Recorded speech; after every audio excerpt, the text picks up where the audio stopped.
In case you've missed it, we have reason to believe that AT&T is probably going to raise pricing. And not only do we have the intelligence, but we also understand the current landscape of the marketplace and we understand the inflationary situation that our economy faces. Telco is not immune to that. They are definitely going to want to look to increase their profitability at all measures, at all points in their business. And they're not looking to take any L's and reduce their profitability. So I think this is a foregone conclusion when you have the CEO of AT&T essentially warning us this is coming. He's not coming out directly and saying, I'm raising them tomorrow. He's saying we're looking at it. That means it's probably going to happen, though. And I'm going to tell you guys a couple of things to look out for. So, in this light reading article from Mike Dano, he speaks to some of the issues that AT&T, discussed, and they have been talking about it for several weeks. All right, here is the CEO speaking to this. He said, "We are seeing inflationary pressures. Our history would suggest that we know how to do that, and we can do that in terms of, price increases." That is very true. All right, now they have been very competitive with pricing. They have worked aggressively to offer great promotions to get people to switch to their company and to keep people spending money on their services. But when it comes to, their employees, this was interesting. He mentioned jobs. He said they're in the middle of negotiations right now. That's in relation to their unionization process. They have unions, within specific states and departments. He said, people stick around and they work for us. Benefits for middle class is really good. All of that is great. He said we'd like to pay less in wages. That is absolutely mind numbing that he would say something like that in a time where the inflation is up and the cost of living is going up.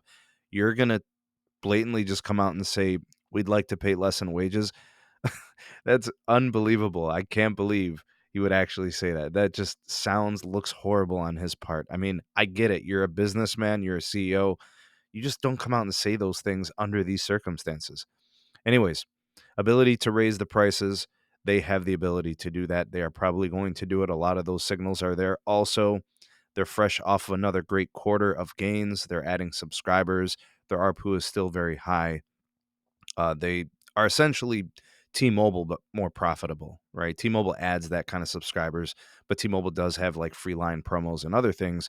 AT&T does get more out of their services in terms of their profits. Some other things to consider. They have a huge investment into 5G that they really don't even talk about much. They only want to discuss it if they have been asked for it and they feel like they have to answer those questions.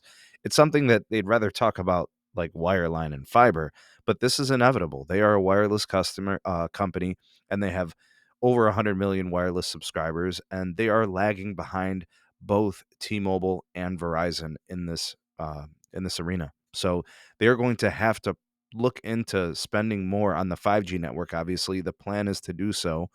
They've purchased spectrum. Now they got to upgrade their tower sites, and fiber is a big piece of what they're doing there as well.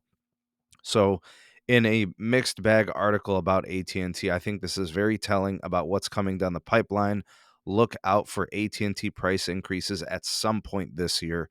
I don't know when. I don't know if anybody does exactly, but it's probably going to happen. And don't think that because you're a T-Mobile customer, you're a Verizon customer, that you aren't susceptible to this. There is no immunity to inflation, and there is no immunity to price increases and costs and all of that other stuff. Companies are going to do it one way or the other, whether it's sneaky, secondarily, or kind of like in a roundabout way. They will find a way to keep their profits up.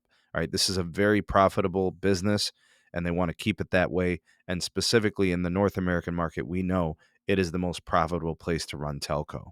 What do you guys think of this article and some of the things I discussed in the video? I'd like to hear what you guys have to say.